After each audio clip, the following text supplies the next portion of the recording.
High ব্রিয়ম, welcome to Bubble Nest. সবাইকে আসসালামু আলাইকুম। আশা করি সবাই ভালো আছেন।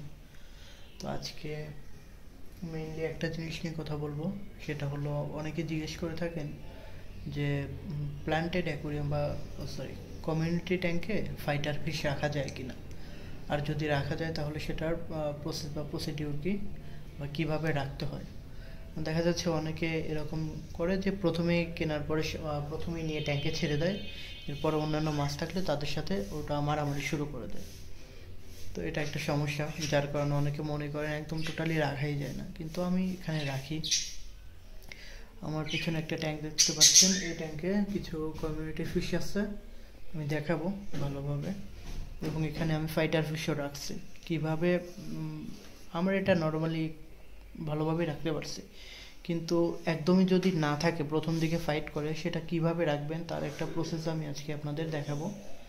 আশা করি ভালো লাগবে, শেষ পর্যন্ত দেখবেন। তো এটা হলো আমার কমিউনিটি ট্যাঙ্ক। এখানে দেখতে পাচ্ছেন আমি শুধু নিয়ন টেট্রা রেখেছি, আর তেমন কোনো মাছ নাই। দুইটা লোচ রাখছিলাম, ওরা আমার বালিগুলো একদম উল্টাপাল্টা করে শেষ করে দিছে, যার কারণে ওদের আমি ফেলে দিছি।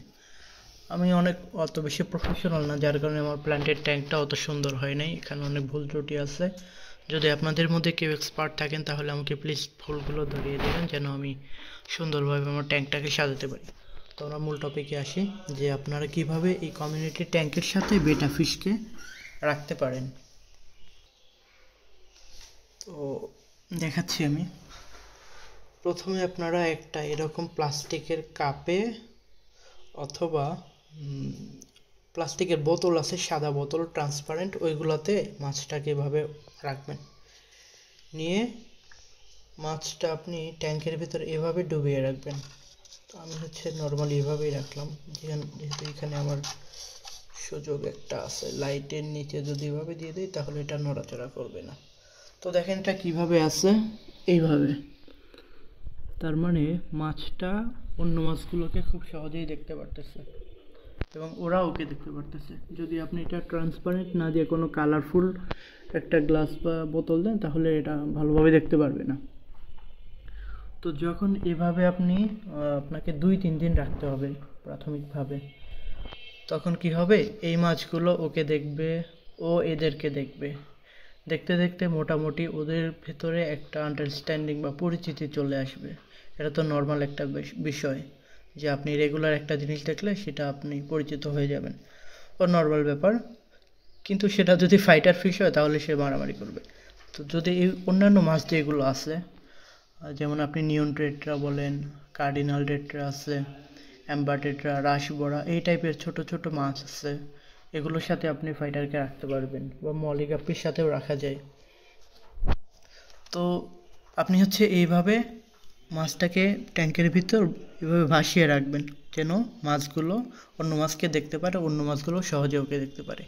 এভাবে আপনি 2 দিন প্রথমে রাখবেন। 2 দিন রাখার পর মাছটাকে আপনি রিলিজ করে দিবেন।